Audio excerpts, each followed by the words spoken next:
नमस्कार दर्शक बंधु दूरदृष्टि ओडिया द्वारा प्रस्तुत वास्तुशास्त्र कार्यक्रम को आपण मान को अनेक अनेक स्वागत।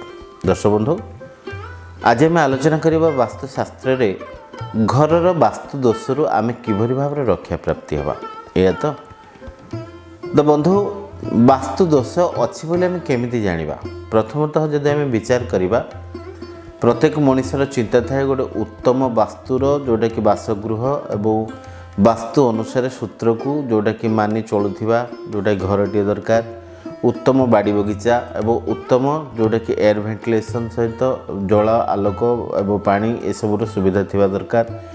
ये सब थिले प्रत्येक मनुष्य ता जीवन में गोटे सुस्थ वातावरण जीवन मध्य काटि पारि थाए।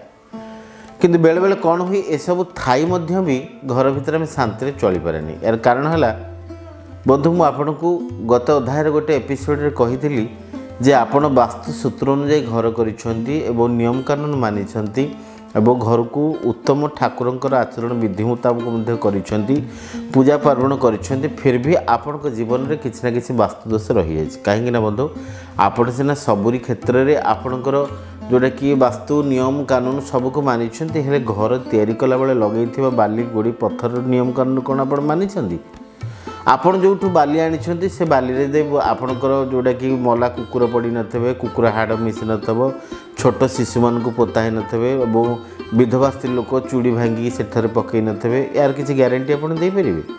तो बंधु से बाली को आनी आपण भी कांथरे लगेले तो आपण को घर वास्तु तो निश्चय बिगड़ी जीवो। किंतु हेले जदि आपण को घर वास्तु दोष थाए ताले आपण केमिति जानिबे एया जे देखिए प्रथमतः आपण को घर भितर सबुले टिकरी टाकरे करके कथा चिड़चिड़ा लक्षण देखादेव क्या मन सहित क्या मन मिसबनी सबुले रोग व्याधि पीड़ा नानादि प्रकार समस्या बाहर कली घरे पशिबो एवं आर्थिक अनाटन अभाव देखादेव घर चारिपट पार्श्वर कांथ चिरा फाटदेव ये सब जिनस थिले आपण जानिबे जे घर वास्तुदोष अच्छी। तो से घर वास्तुदोष आपण निजको निवृत्त होगापी आ रक्षा प्राप्ति जमा व्यस्त हमें आपण गोटे काम करंतु कौन से शुक्रवार दिन देखी आपण घरर वास्तुदोष को रक्षा करने घरर जोटा कि ईशान्य कोण पटे आपण मन रखते घरर ईशान्य कोण पटे पंचलिंगेश्वर पादुक आपण खाली पादरे चली चली कलेक्शन करंतु।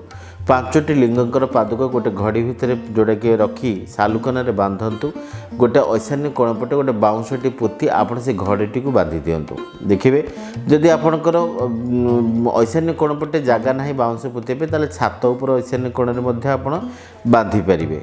तो यह सब जिन करने द्वारा आपण घर वास्तुदोष निश्चित भाव मूलर समाधान हो आपण गोटे सुंदर जीवन यापन काटिपर घरे कौन समस्या लगी रही ना कि प्रत्येक भितर बुझाणा निहित भाव देखादेव। तो दर्शक बंधु ये आपण मन आज वास्तुशास्त्र को नहीं किसी टिप्स आशा करुँच भिडियोटी आपको भल लगी आम कार्यक्रम को देखंतु एवं आपण बहुमूल्य मतामत को कमेंट बॉक्स रे दियंतु।